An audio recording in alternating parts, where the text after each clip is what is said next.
अस्सलामुअलैकुम एवरीवन।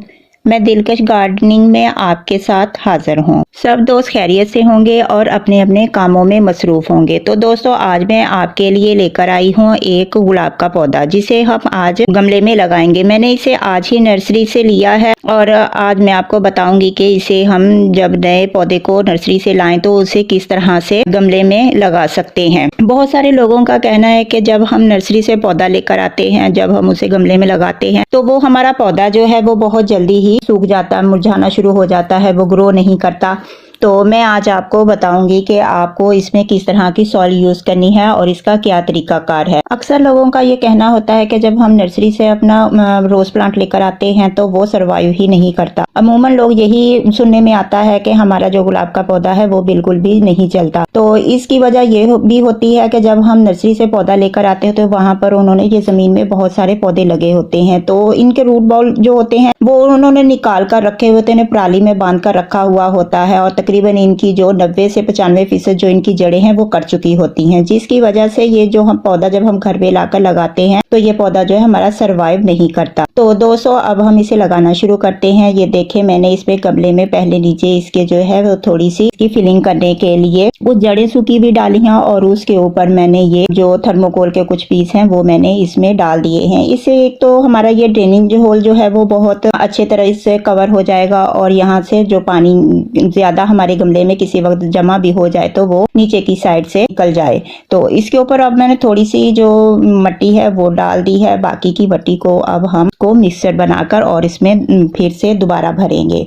तो ये मेरी मट्टी है जो मैंने इसी गमले में से निकाली है। मट्टी भी मेरी काफी ज्यादा गीली है क्योंकि रात भर बारिश होती रही है, इसकी वजह से मट्टी जो है वो मेरी काफी जो है वो गीली है।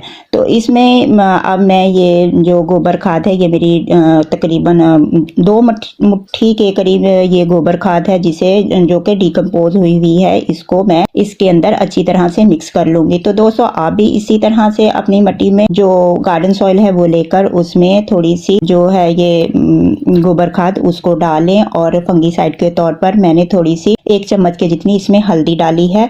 और ये मेरी मट्टी गीली है, इसी वजह से मैंने इसमें जो कीड़े मार स्प्रे है वो थोड़ी सी इसमें डाल दी है, ताकि कोई फंगस वगैरह अगर इसमें हो भी तो वो आगे सरवाइव ना करे और वो यहीं पर खत्म हो जाए। और थोड़ी सी जो मैंने ये अपनी कीड़े मार दवाई है इसको मैंने गमले में भी डाल लिया है, क्योंकि जो मैंने इसमें पहले मट्टी डाली है उसके ऊपर थोड़ी सी इसको स्प्रे कर दिया है, ताकि अगर नीचे भी कोई फंगस वगैरह हो तो वो भी खत्म हो जाए।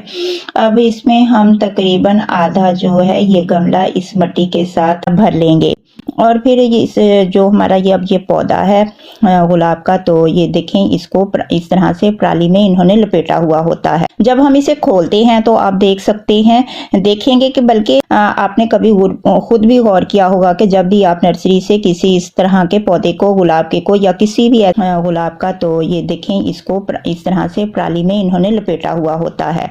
जब हम इसे खोलते हैं तो आप देख सकते हैं, देखेंगे कि बल्कि आपने कभी खुद भी गौर किया होगा कि जब भी आप नर्सरी से किसी इस तरह के पौधे को, गुलाब के को या किसी भी ऐसे पौधे को लेकर आते हैं तो उसका जो रूट बॉल होता है वो तकरीबन 3-4 इंच चौड़ाई में होता है और तकरीबन 6 इंच लंबाई में होता है। तो इसके साथ जितनी भी जड़ें होती हैं वो जमीन में होती हैं, वो सारी कट चुकी होती हैं, जिसकी वजह से पौधा जो होता है वो एक दफा बिल्कुल स्ट्रेस में चला जाता है और उसको दोबारा से अपनी असल हालत में आने के लिए काफी ज्यादा जो है वो टाइम 15 से 20 दिन का टाइम जो है वो जरूर लगता है। लेकिन हम इस अरसे में ये समझ लेते हैं कि शायद हमारा पौधा जो है अब मुरझा गया है, वो खत्म हो गया है, अब ये इसने बिल्कुल भी सरवाइव नहीं करना, जिसकी वजह से अक्सर लोग इसी वजह से मायूस हो जाते हैं और नर्सरी से पौधा भी लाना छोड़ देते हैं। वो उनका यही होता है कि हमारा पौधा जब होता ही नहीं है तो हमने इसे क्या करना है बिला वजह में इतनी मेहनत करके।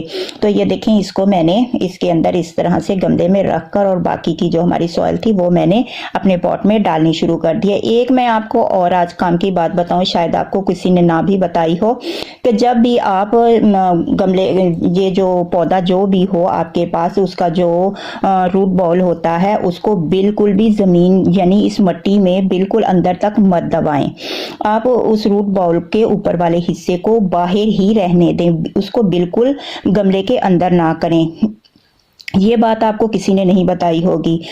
ये आप आइंदा से जब भी कोई पौधा वगैरह लगाएं तो उसका जो रूट बॉल का ऊपर वाला हिस्सा है उसे आप थोड़ा सा बाहर ही रखें। इसके साथ जो मेरी ये एक शाख है, ये जो बिल्कुल ही ये येलो हुई हुई है, मैं इसे इसके साथ नहीं रहने दूंगी। इसको बिल्कुल नीचे से रख के कट कर दूंगी ताकि यहाँ से ही अगर हो सके तो ये यहीं से आगे मेरा पौधा जो है वो सरवाइव कर जाएगा।